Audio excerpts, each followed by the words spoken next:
road games against the Raptors. They hope to make it 5 straight in Toronto and Tampa, winners of 5 of their last 7. The Raptors are allowing the fewest points at home this season. Luka Doncic and the Mavs, well, they head to the West to take on the Jazz, who will be without Donovan Mitchell. The All-Star guard has been placed in the NBA's concussion protocol after playing 34 minutes last night. And let's talk about this. After Russell Westbrook, John Wall, they went at it last night. And that heated matchup between the Rockets and the Wizards, which the Rockets prevailed, the question has come up again. Is it time for Washington to deal Bradley Beal? The two-time All-Star leads the league at over 34 points a game, but his team is now 3-10. The Wizards play the Pelicans tonight, and let's bring in Adrian Wojnarowski now. Woj, I'm sure you know that the more the Wizards struggle, the more the talk surfaces about Beal's future. What's the outlook for Beal and the Wizards at this point? Ryan, I asked that question to Mark Bartelstein of Priority Sports. He's Bradley Beal's agent. And, you know, he told me today that Brad's focus has remained and is remaining on trying to get this Wizards season turned around. He has signed through next season on that max contract. He signed a year and a half ago. And listen, there's no question that there are teams all over the league monitoring Bradley Beal's future in Washington. He would, Washington, if they decided to trade him, would get a monster return for Bradley Beal. But right now, his focus is still on the Wizards. And you know, he's got a very good relationship with their owner, Ted Leonsis, and the front office, Tommy Shepard.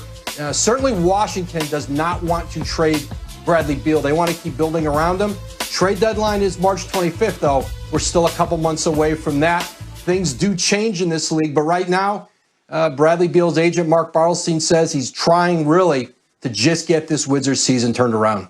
Okay, he seemed to really be going through it the other day, but he would make a difference for a lot of teams looking to win an NBA. The Lakers facing the Sixers in Philly in 90 minutes on ESPN. The defending champs have been fantastic on the road this season as LeBron and company are undefeated in 10 games. And that's tied for the 4th longest road win streak to start a season in NBA history. So matched up the King versus the process. And the King is still the King. LeBron James has produced at least 15 points, 5 rebounds, and 5 assists in all 18 games this season. That's the 2nd longest streak to start a season behind his NBA record 22-game streak 9 years ago. As for that process, Joel Embiid putting up MVP-type numbers, averaging nearly 28 points per game, which is a career high. The Sixers' big man has posted 3 straight games at 30 points and 10 rebounds, but missed Monday's loss to the Pistons. And the Sixers have protected their home court. Philly has won 4 straight, 9 of 10 overall in the 215-610 area code. That's good for the best home winning percentage in the NBA this season. New on SportsCenter, Doc Rivers in the last hour. I don't, but listen, John, honestly, I look at every game as a game of growth. In the game of measuring where you're at right now, not necessarily because you're playing the Lakers, more because we're playing an NBA game, and at this point where you're at, how far you're behind because of all the stuff that has happened. I think every single team, every coach I talk to says the same thing. We're kind of trying to figure out where we are at right now, not where we are at against someone else. And so that's what I'm doing more right now. SportsCenter with Stephen A. Smith coming up top of the hour right here on ESPN. Great to have Stephen A. joining us now. And Stephen A., what kind of, I know it's January, it's late January, but what kind of statement game is this for the Sixers tonight with the defending champs in town? Well, they need to make some kind of statement against teams above 500. They haven't been that impressive. The only teams that they've beaten legitimately are the Boston Celtics in 2 games back-to-back, and Jason Tatum wasn't playing. They even lost the game to the Brooklyn Nets when they didn't have Kevin Durant, James Harden, or Kyrie Irving. So you've got to take that into consideration as well. It's just that the way that they're playing, they've elevated their level of defensive play. Joel Embiid has been a monster. Doc Rivers got him down in the post more. He's scoring more in the post, and as a result, they've been very, very formidable that that way, particularly when you consider the fact that they've been surrounded by shooters. Tobias Harris is having a damn good season, playing like a max player. Seth Curry is a Curry. He's shooting over 55% from three-point range. He deserves a lot of credit. Ben Simmons has been struggling offensively, but we know what he can do on the defensive side of the ball. So when you look at their personnel and the way that they've been playing, there's a reason to be impressed. There's a reason to take them seriously. But when you go up against the reigning defending NBA champions led by LeBron James and Anthony Davis, and you've struggled to beat anybody of consequence thus far this season, especially without Embiid, you're losing to the Detroit Pistons the other day, for crying out loud. But if you win tonight's game, that definitely sends a message to the rest of the Eastern Conference that the Philadelphia 76ers indeed are coming, and everybody better look out for them. Looking forward to it. Plenty more from Stephen A. between now and tip-off between the Lakers and the Sixers, 7:30 Eastern on ESPN. Scored 4. What did you say? Yep, all good. How should we feel about LeBron being an MVP favorite? I don't think we should have a problem with it. Obviously, I've been talking about Kevin Durant because Max has been talking about Joel Embiid, and Joel Embiid obviously deserves consideration, and Kevin Durant is averaging 30, okay, after coming off an Achilles tear here. But we have to pay attention to LeBron James, and I don't mind him putting on 46 points against his old team, the Cleveland Cavaliers, basically saying, y'all must have forgot who the hell I am. Certainly he was aiming at somebody courtside sitting next to Cavs ownership that was applauding a miss, and then he put on the show in the fourth quarter. We all get that, but I would remind everybody he didn't really need to drop 46 that game to put his statement season on display. LeBron James is 36 years of age, y'all. 36 years of age. In his 18th season, he is averaging 25, 8, and 7. Okay? On 41% shooting from three-point range, which if he continued at this clip would be the best of his career. Max alluded to his game evolving and basically, just transforming before our very eyes, and that's all fine, good, and dandy. But he's leading the team in scoring. We know that he's your point forward. Everything runs through him.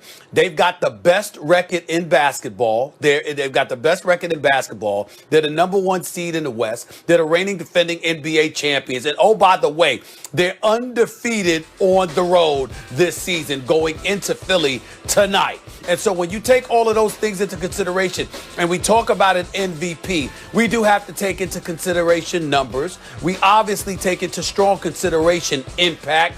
But when you combine that with the results, meaning number 1 in the NBA, as in the best record, unblemished, undefeated, on the road, okay, averaging more points than Anthony Davis at this particular juncture, doing what he has done, and the fact that he's a 4-time champion, the reigning NBA champion and NBA Finals MVP at the age of 36, and still doing what he's doing, I don't think it can be ignored, and I don't think we can summarily dismiss the man's greatness even at this particular moment in time. I ain't talking resume. I'm not talking longevity. I'm talking right now the way that he has been balling for the Los Angeles Lakers. The fact that he's in the conversation for league MVP is not only apropos, but very, very predictable.